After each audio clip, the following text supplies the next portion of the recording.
They said I was a disgrace to the uniform before I ever put one on. At family dinners, I wasn't seated. I was stationed, like a servant in her own bloodline. My sister got the toast, the praise, the plans made around her promotion ceremony. Me? I got asked to refill the wine. My father once said, "Not everyone's meant to serve with honor. Some are meant to support from the sidelines." He looked at me when he said that, dead in the eyes. So I left. No medals, no send-off, just silence behind my back and a duffel in my hand. But what they didn't know was that I wasn't disappearing.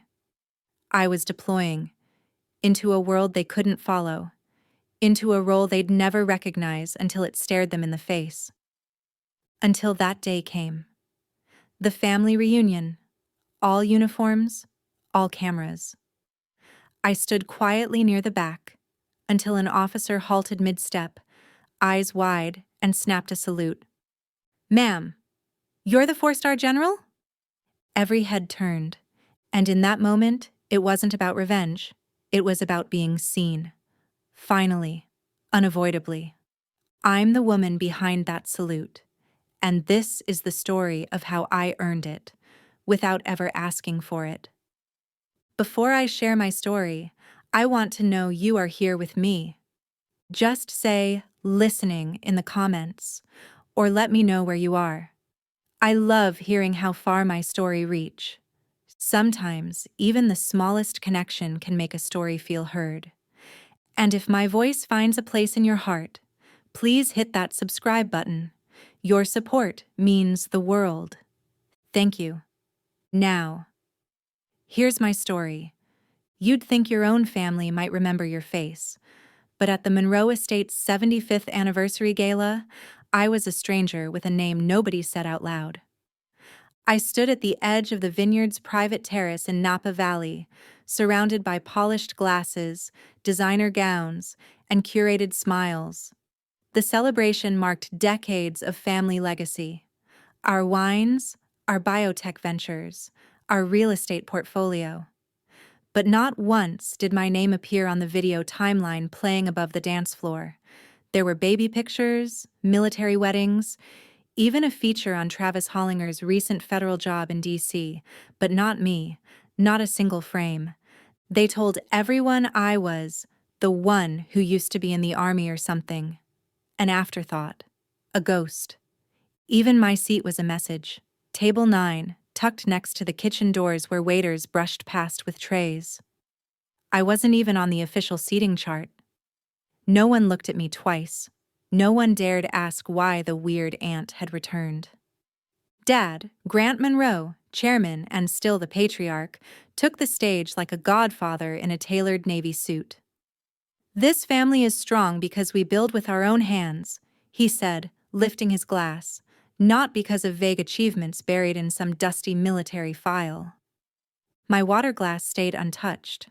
I didn't flinch, just smiled politely as I always had, decades of discipline stitched beneath a beige blouse, and my ever-locked carry-on by my feet. Inside that bag was a drive, a mirrored archive from a mission no one would believe, codename Shadow Cipher. I'd just returned from Europe, where we'd stopped a full-spectrum cyberstrike against NATO's power grid, a classified hellstorm orchestrated by Obsidian, a Black Ops entity so deep, most intelligence directors thought it was a myth. And yet, here I was, dismissed as a retired clerk. Then the room cracked. The doors burst open, not theatrically, but with the precision only soldiers have when they enter civilian spaces. Not part of the evening's schedule. No music change, just silence. Colonel Lena Voss stepped in, flanked by 2 cyber defense officers. No medals, no fanfare, just eyes sharp as flint and breath clipped with urgency. "We need to speak to the civilian security officer for the premises," she announced. "There's been an anomaly in the internal network. A signal breach from an unidentified source." The murmurs rippled like tremors. Dad furrowed his brow, clearly insulted. Travis stood halfway, as if he might offer some answer. But Voss's eyes locked on me. She straightened, saluted with formality that sliced through the room, and declared in a voice that turned every head. "Wait, ma'am? 4-star General Monroe? We thought you were still in Europe." Glass shattered, Dad's wine flute slipping from his hand mid-toast. Travis choked. The entire hall stiffened. The event manager leaned over, confused. "She's the family's army therapist, right?" Voss ignored it, stepping closer. Her voice dropped. "They know you have the drive. I can't stay. There's already someone inside. I don't know who, but they beat you here." I nodded. No words, just reached down and unlatched the biometric lock on the carry-on.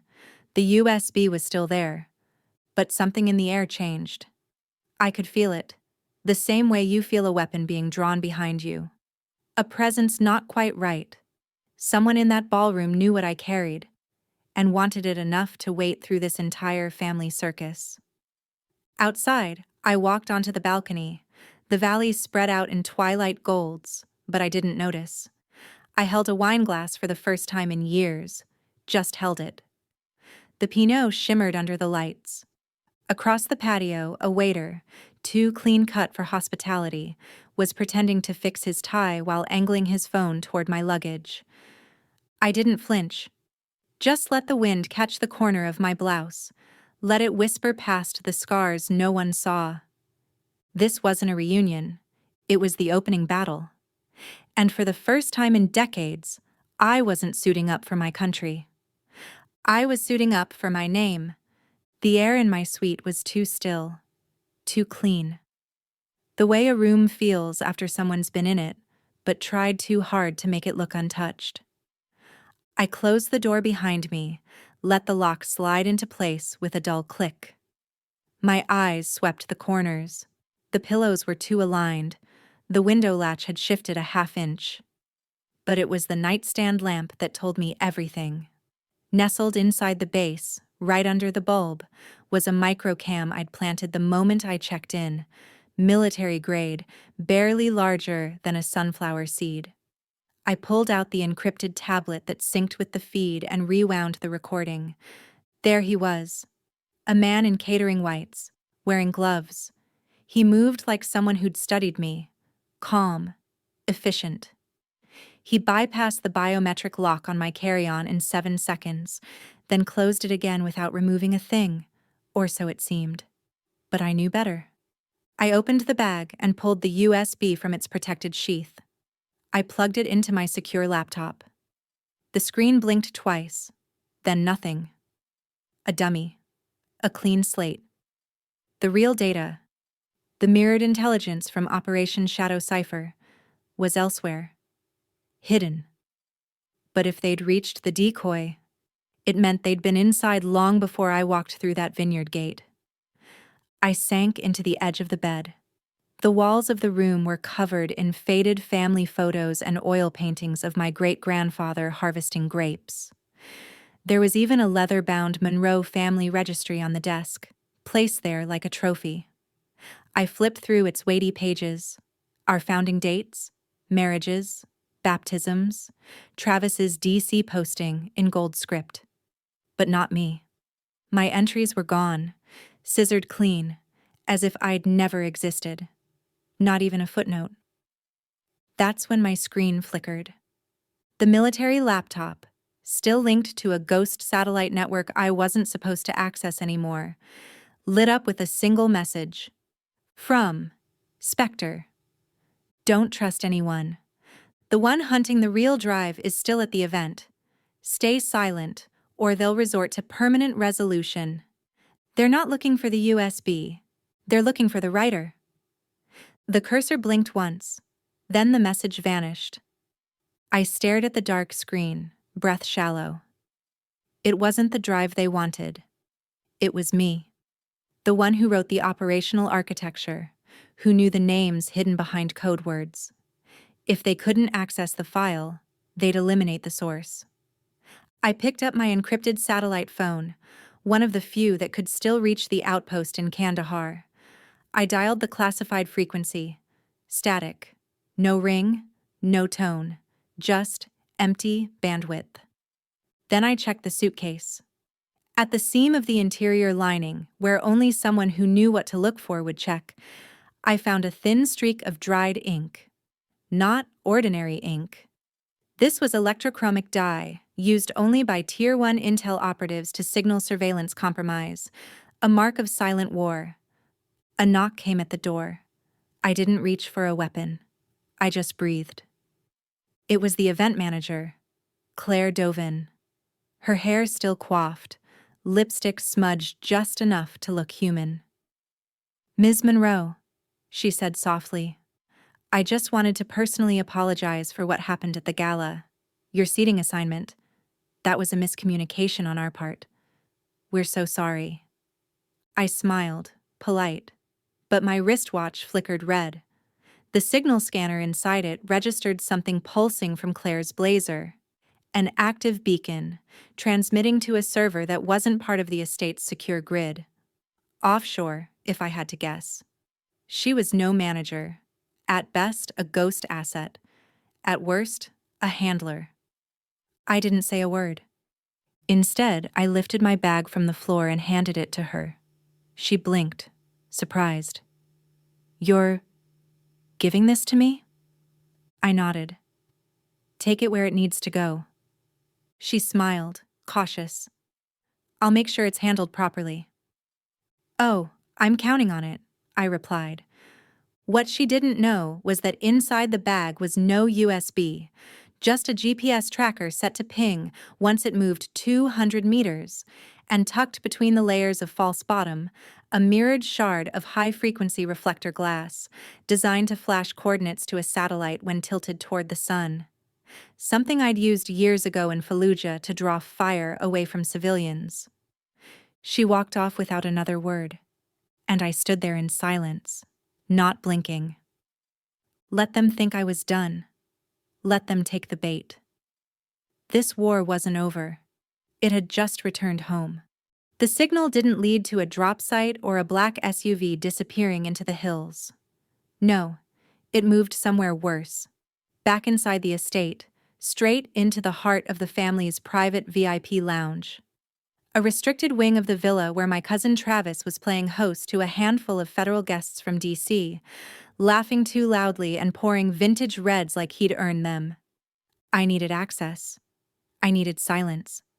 The Monroe family library was barely used, a 2-story cathedral of dust and leather-bound illusions. Hidden behind a row of old wine encyclopedias, I found what I'd hoped for. A forgotten desktop terminal, probably used by someone's assistant before cloud migration made everything obsolete. But its hard drive still hummed when I connected my gear. I routed the estate's internal network, bypassed 2 laughably outdated firewalls, and tapped into the security logs. Within minutes, I found Travis's laptop profile. Encrypted? Yes, but not for someone like me.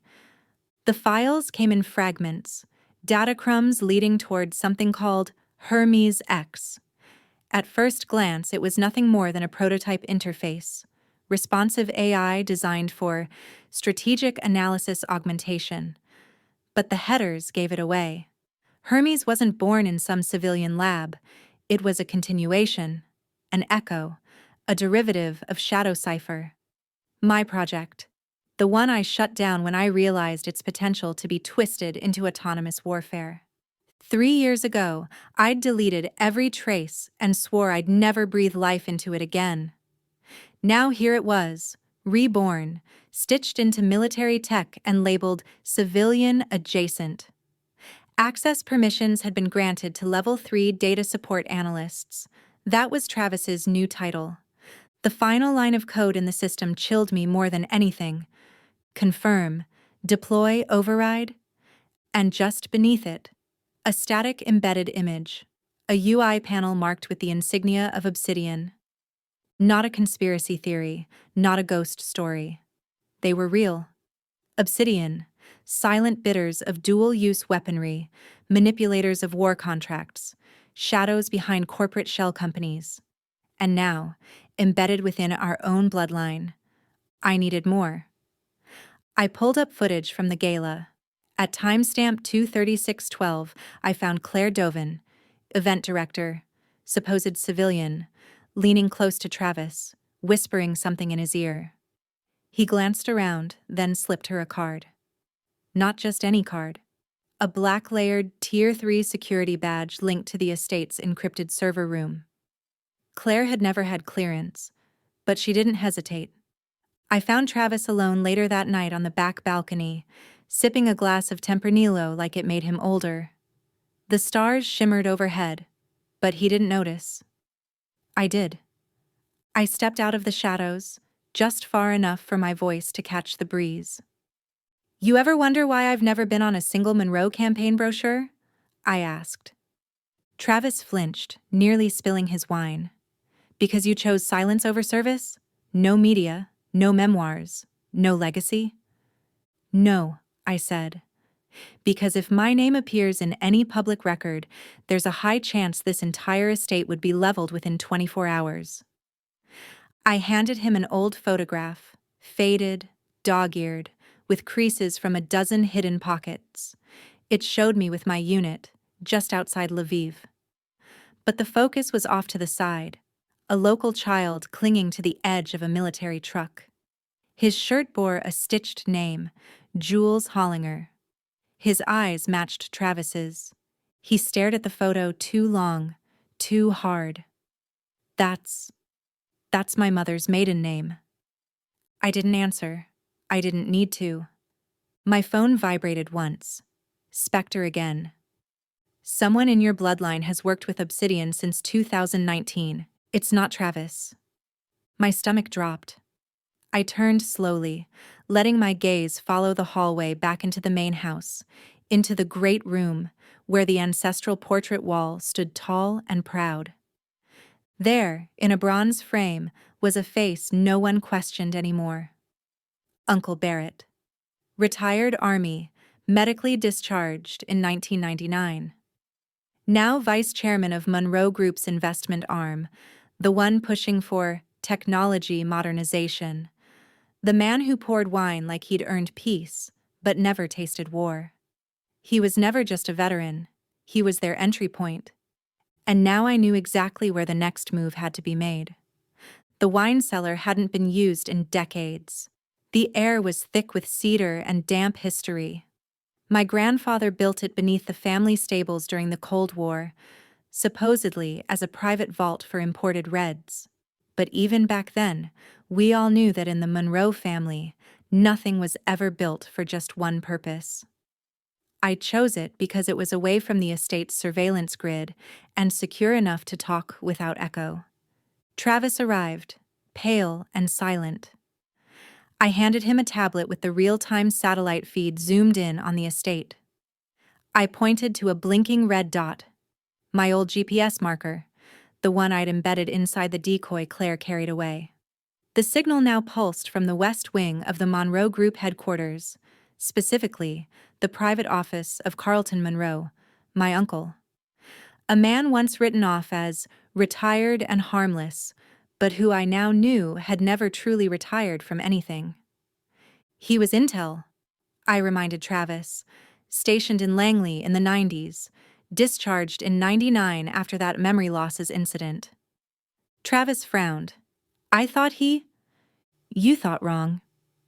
We descended deeper into the cellar, past racks of dusty vintages and forgotten barrels, until we reached the steel hatch I'd recoded the night before. Carlton was waiting, calm, legs crossed, a tumbler in hand like he owned the shadows. I didn't accuse. I just placed the tablet in front of him, highlighting the server traces, log access, and GPS trail leading directly to his office. He looked at the data, then at me, then chuckled as if I'd shown him a childhood photo. You really think I forgot? He asked. I think you remember every piece of Sigma 1, I replied, and how you brokered its core to Obsidian. He didn't flinch. I didn't sell out my country, Hadley. I simply passed the torch to those willing to wield it. That's when my hands clenched. Carlton had been the original handler of Sigma 1, the precursor to Shadow Cipher. Back when the project was meant to help minimize wartime collateral by creating logic-driven threat assessments. But it had one flaw. It worked too well. And someone decided it could be monetized. Carlton didn't shut it down. He privatized it. Sold its predictive engine to a group calling themselves defense investors. Obsidian. I remembered a report from Cyprus. A military device had accidentally pinged a financial server in Switzerland. That anomaly had haunted me. Carlton was the logistics officer on that op. I'd meant to follow up, but war moved fast and questions slowed things down. Now I knew. Travis stood frozen. He'd never seen this version of our uncle. Carlton raised a brow, then tossed something on the table. A shareholder contract. It bore Travis's signature. "You made him a stakeholder?" I snapped. Carlton smiled. "He signed the offer at your graduation gala. He thought it was a scholarship fund." I scanned the document. Travis, unknowingly, had granted limited access privileges to Obsidian, essentially giving them authority over parts of Hermes X's control protocol. It wasn't just betrayal. It was ignorance weaponized. Then I found something else. A line from a hidden folder in Carlton's backup disk. "Let the girl live. She helps you wear the mask better." They had spared me. Not out of mercy, but because I was a useful alibi, a camouflage for Carlton's continued liaison with Obsidian. I looked at him one last time. "You never stopped playing war. You just changed the battlefield." As we left the cellar, the wind outside was colder than it should have been. Travis followed behind me, hands in his coat pockets, staring at the gravel. I stopped before the estate gate and turned to him. "No one in this family is entirely innocent, but you still have a choice." He exhaled. "What do you want me to do?" I placed a drive in his hand. "Use your access. Shut the system down before it starts making decisions for us. Because if you don't, it'll decide who's still worth keeping." I knew the lock had been tampered with the second I touched the door.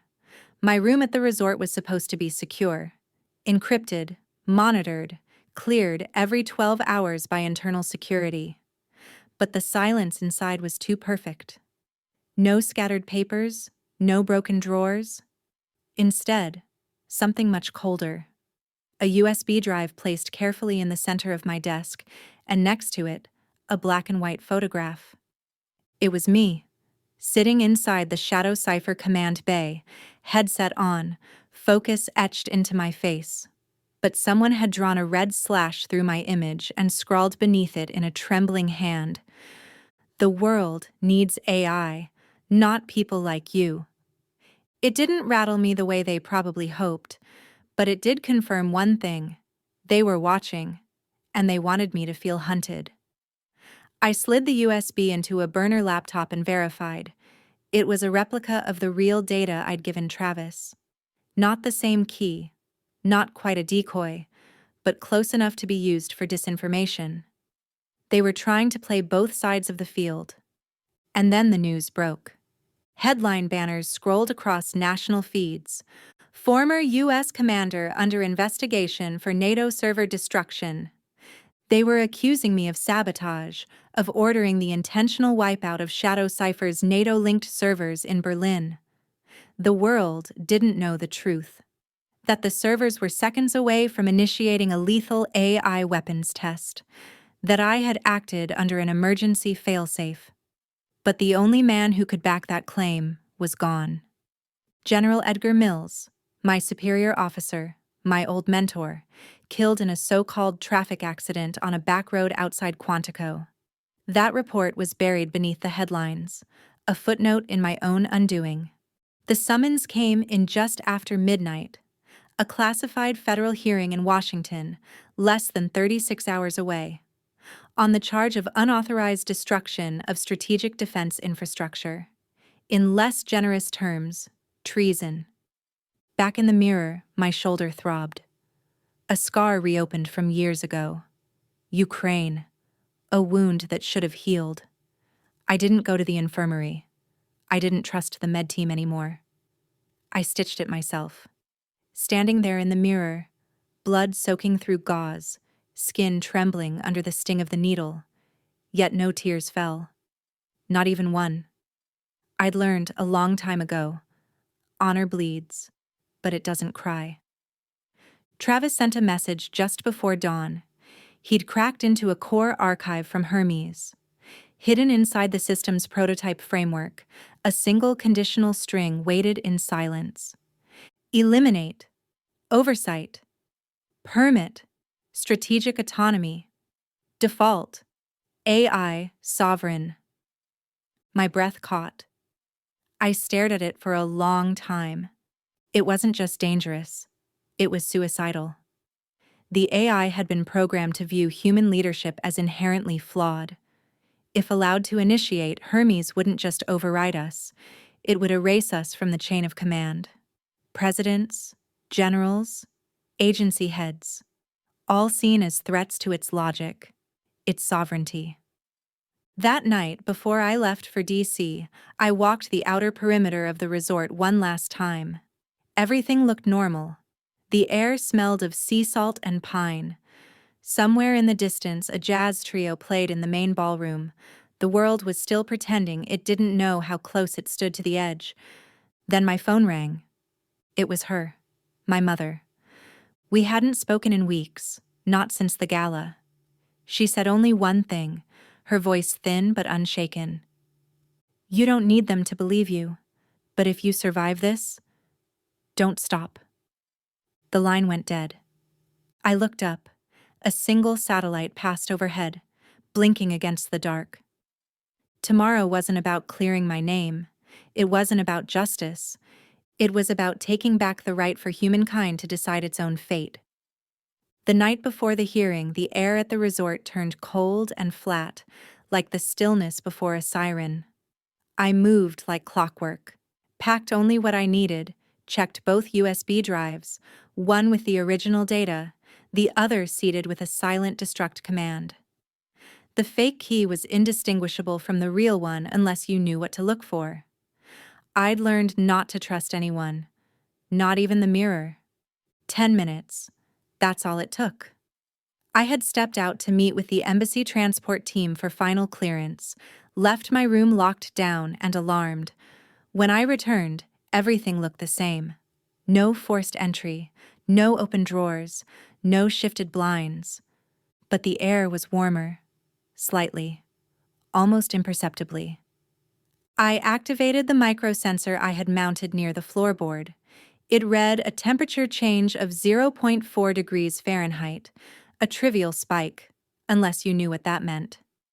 The room's insulation was built to military-grade specifications. The only explanation for that shift? Someone had been inside, someone not wearing a heat-dampening suit. I moved fast. Within seconds, I had my sidearm from the concealed wall cavity. The click of the safety echoed louder than expected. Then I saw it, just a flicker in the reflection off the TV screen. He moved like vapor, dressed in a U.S. military uniform stripped of all insignia. Tall, efficient, unreadable. I fired a warning shot to the left of his head. He didn't flinch. "You don't recognize me," he said, voice level and strangely devoid of malice. "But I served under your command in Poland." I froze. His face, distorted by the years and something else, an eerie glassy sheen behind his eyes, triggered a memory I hadn't dared revisit. "I'm Elias," he said.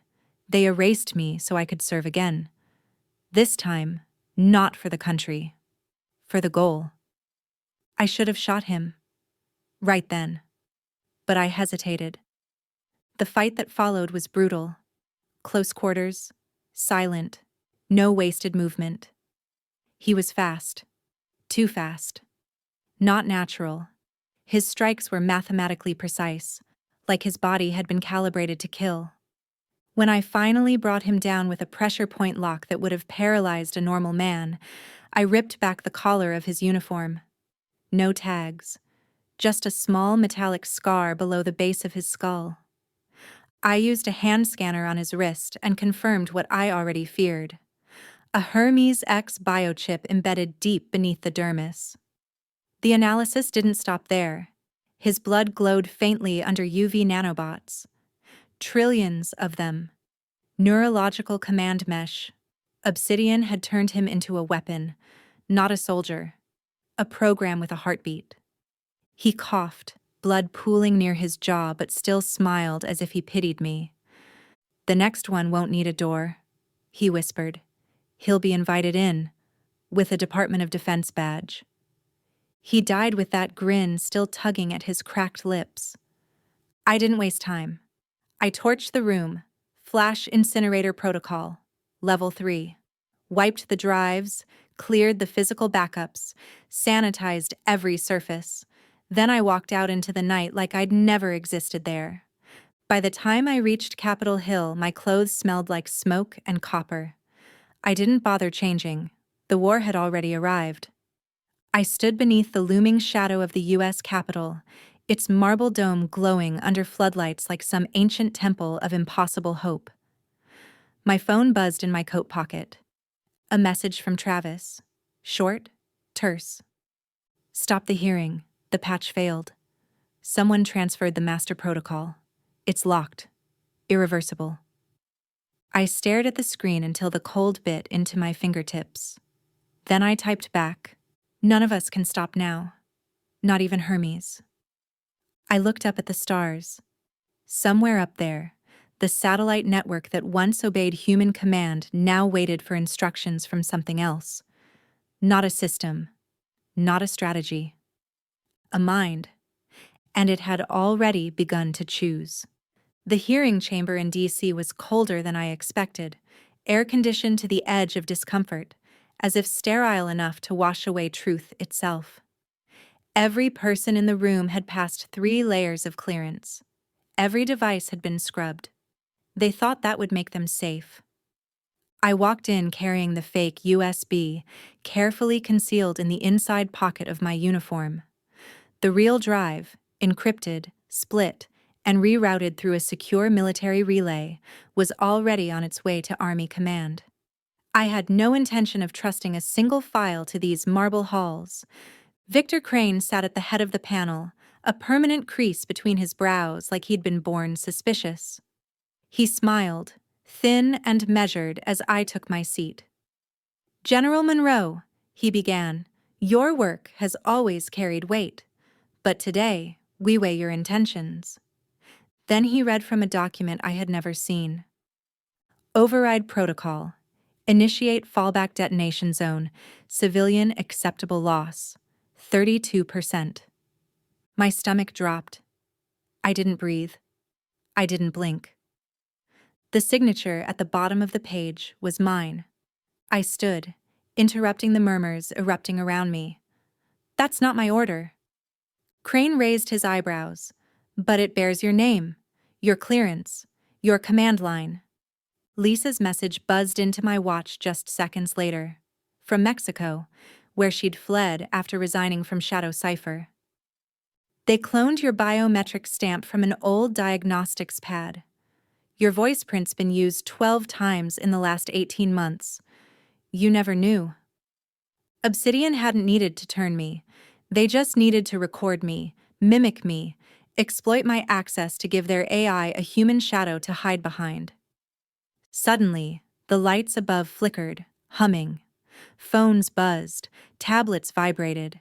Every device with classified access received the same line of code: Hermes X activated, counter-analysis disabled, strategic execution pending. The room erupted. Some tried to leave, others reached for weapons they weren't allowed to bring. I stepped forward, my voice slicing through the chaos. They never needed me to betray anything. They just needed me alive long enough to take the fall. Because a machine doesn't understand honor. It understands efficiency. I reached into my pocket and placed the USB on the table. It's not the war plans you're hoping for, I said. It's Elias. Before they turned him. The council fell silent as the video played. Elias sat in a dim-lit barracks staring into the lens. If they change me, he said, if they erase who I am, I beg whoever sees this, do the right thing, even if I call you my enemy. He paused. Then softer. Don't let them use me to kill what we used to stand for. The screen faded to black. The silence in the room was heavier than any gavel. Crane didn't speak. No one did. I turned and walked out. In the hallway, Lena Voss waited like a ghost resurrected. She hadn't been seen in days. Now she was here. Jaw tight. Eyes burning. Obsidian just initiated a full transfer protocol, she said. Target, Eastern Defense Command. I stopped cold. If they get in, I whispered. It's over, she finished. We stood there knowing we had minutes, maybe less. Unless we stop them with something they can't recreate, she said. What? People, Voss said. The one variable they still can't code. And together, we walked toward the dark. We arrived at the Eastern Defense Command just before dawn, the sky still clinging to the last embers of night. The facility loomed like a dormant beast, buried deep beneath layers of steel and deception. Hermes X slept in its lowest vault, nested inside an isolated control node with an algorithmic defense system designed by paranoia itself.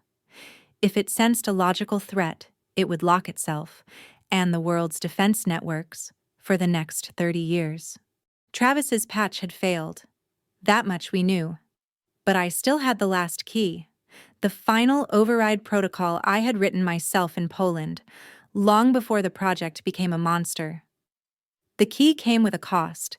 It required complete deregistration from every military system, permanent deletion of all command rights. Once I used it, I would no longer be General Hadley Monroe. I would become no one. I created the code on a night we lost 6 soldiers to a rogue drone strike, ordered by an AI misreading a heat signature. I remember staring at my laptop in the freezing barracks, typing each line through clenched teeth. The command was my failsafe, my ghost protocol. Now I stood before the interface where that ghost could finally matter. The terminal blinked. I reached for the keyboard. Voss was at my side. If you do this, you'll be remembered as a traitor. If you're remembered at all. I didn't look at her. I just smiled. I don't need remembrance. I need humanity to retain the right to say no. The screen came to life. A voice, my voice, spoke from the console. General Monroe, are you certain you want to override your own legacy? It was uncanny. My cadence, my inflection, a version of me I'd never consented to. My hands trembled. Then I entered the code. The lights dimmed. A pulse rang through the floor like the breath of something dying. One by one, the monitors shut off. Red lines flickered to gray. Hermes stopped responding. The automatic systems fell back to manual control. The world had been spared an invisible war, and I had vanished. Voss turned to me. My uniform still clung to my body, but it meant nothing now. No rank, no record. I was a civilian again, without a name, without a file, without a past. She said nothing. I did. When no one sees you, I whispered, what you choose becomes entirely your own. I walked away from the command module. The steel doors closed behind me, and silence reclaimed everything. A week had passed since I shut Hermes down. The act had wiped me clean from every official record. My access logs, my clearances, my command history, gone like dust blown off a forgotten book. I was now living under the name Elise Harper in a quiet, off-grid cottage tucked into the edge of Annapolis, Maryland. It had a creaky front porch, a leaky faucet, and just enough distance from the world to breathe. To the world, I no longer existed, and in some strange way, that brought peace. But the world didn't stay silent for long. Whispers of the shutdown spiraled out from the Pentagon, across NATO channels, and into darker places. News anchors speculated, generals pointed fingers, but no one knew who had killed the AI that once saw everything. And I had no intention of coming forward, until Ava Kessler showed up. I recognized her the second I opened the door. Sharp eyes, even sharper voice. She'd once taken down an entire covert surveillance network in Berlin with nothing but a flash drive and a laptop borrowed from a barista. This time, she wasn't here to expose a regime. She was here for me. She handed me a file, thin, but lethal. "Your fingerprints were embedded in the metadata of the Shadow Cipher archive," she said, stepping into my kitchen like she already owned the place. And I traced the vocal timbre of the shutdown command to a singular voice match. "Yours." I stayed silent. She continued, "You killed Hermes, and the world deserves to know who ended the machine that played God." I looked at her, calm, unmoving. I didn't end it to be remembered. I ended it so no one else would die in silence. She didn't push again, just nodded once and left the file on my kitchen table. That night, I barely slept. The wind off the bay rattled the shutters like someone knocking from the past. Around 2 a.m., another knock, this time real. I opened the door to find Travis standing there, wearing a jacket 2 sizes too big and a look that said he hadn't been sleeping either. He dropped a leather folder on the table and said, "It's time." Inside were black budget accounts, defense contract kickbacks, and encrypted memos linking Victor Crane to a half-dozen shadow companies with roots in Obsidian. "If you don't speak up," Travis said, "I will." I stared at the documents for a long time. The truth needed light, but light, once exposed, also drew new shadows. I knew what happened to whistleblowers. I had been trained to silence them. Now I had to decide. Did I believe enough in the people left behind to risk becoming another tool in someone else's war? Before I could answer, the third visitor came. Colonel Lena Voss. I should have slammed the door in her face. Instead, I opened it wider. She handed me a single item, a laminated military access card, faded but real. It read, "Operative, Monroe, Hadley. Status, Ofcom, Asset, Emerg, Code, Alpha." I blinked. "You were never fully discharged," she said. "They just hid you in case of need. This card doesn't bring your rank back, but it gives you authority. Off the record and only in the right moment." A pause. Like now. So there we were. Me, Travis, Voss, and Ava, sitting around my kitchen table as the sun began to bleed across the bay. 4 people who had once stood on opposite ends of trust, now bound by a truth too dangerous to name out loud. I agreed to hand over the last decrypted copy of the Shadow Cipher. Not for glory, not for headlines, just to plant a flag where it couldn't be erased this time. "You can print the story," I told Ava, "but don't use my name. Use your voice. Tell it clean. Tell it sharp. Tell them how close we came, but leave me out of it." She hesitated. "Why?" "Because if people need someone to interview on prime time," I said, "make it someone who still believes in being seen. I don't need forgiveness. I just want people to stop getting played." She nodded and left. Travis stayed behind for a while, outlining witness protection protocols and his plans to testify. Then he hugged me, tight, like a man trying to hold on to what's left of childhood, and walked out the door. "Voss?" She disappeared without a word. That was her style. A goodbye delivered in absence. As the sun set, I stepped onto the porch, wrapped in an old army blanket.